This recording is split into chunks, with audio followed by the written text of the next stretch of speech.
Assalamualaikum warahmatullahi wabarakatuh. Perkenalkan, nama saya Nelly Marianti dengan NIM 240105050. Pada kesempatan kali ini kita akan membahas mengenai molekuler target atau target aksi obat dalam mata kuliah farmakologi molekuler.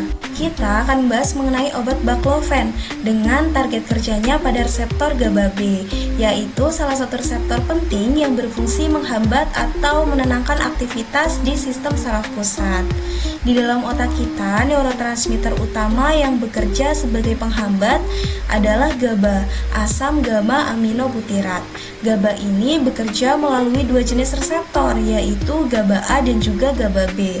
Reseptor GABA A bekerja lebih cepat dengan cara membuka saluran ion klorida, sedangkan reseptor GABA B yang ditunjukkan pada gambar ini itu bekerja dengan lambat karena termasuk reseptor metabotropik atau GPCR, G-protein coupled receptor. Walaupun lebih lambat, efek penghambatnya bertahan lebih lama. Nah, pada gambar A bisa dilihat teman-teman, ini menunjukkan bagian-bagian utama reseptor pada GABA B.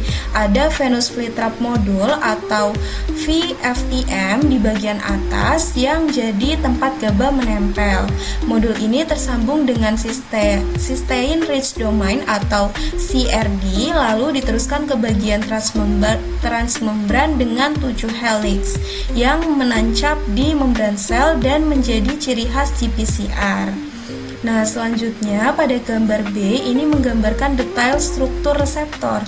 Terlihat tempat GABA berikatan, ada juga allosteric regulators yaitu molekul lain yang bisa menempel dan memodulasi fungsi reseptor. Pada bagian bawah, reseptor inilah yang nantinya terhubung dengan protein G di dalam sel. Nah, pada gambar C ini memperlihatkan bahwa reseptor GABA B tidak bisa bekerja sendirian, tetapi dalam bentuk dimer ataupun pasangan. Subunit GABA B1 ini berfungsi untuk mengikat GABA, sedangkan subunit GABA B2 ini tidak mengikat GABA, tapi penting untuk mengaktifkan protein G di dalam sel. Jadi, reseptor hanya bisa bekerja jika B1 dan B2 bergabung. Pada gambar D ini memperlihatkan kondisi istirahat ataupun resting dan juga kondisi aktif. Saat belum ada GABA yang terikat, reseptor dalam keadaan istirahat. Begitu GABA menempel di subunit B1, modul di atas menutup seperti perangkap. Perubahan ini diteruskan ke subunit B2 sehingga B2 mengaktifkan protein G. Nah, aktivasi protein G ini menghasilkan dua efek utama.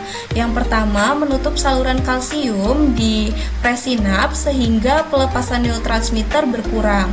Dan yang kedua, membuka saluran kalium di posinaps sehingga neuron jadi lebih terpolarisasi dan juga lebih sulit untuk aktif. Gabungan dua efek ini membuat aktivitas saraf dapat terhambat.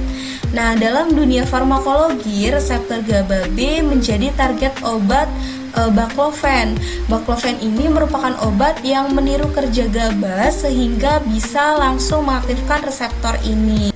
Secara klinis, obat baclofen ini digunakan untuk mengurangi kekakuan otot atau biasa disebut dengan spastisitas pada pasien dengan multiple sklerosis atau cedera tulang belakang.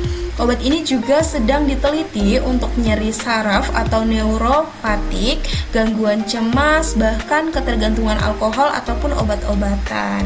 Sebagai kesimpulan, reseptor GABA B membantu menenangkan aktivitas neuron dengan cara yang lebih lambat tapi lebih stabil dibandingkan GABA A. Dengan memahami cara kerja reseptor ini, kita bisa mengerti nih bagaimana sih baclofen itu bekerja di target molekuler ataupun mengontrol gejala pada berbagai penyakit saraf. Baik, terima kasih. Semoga apa yang saya jelaskan dapat dipahami dan juga menambah wawasan teman-teman. Terima kasih. Wassalamualaikum warahmatullahi wabarakatuh.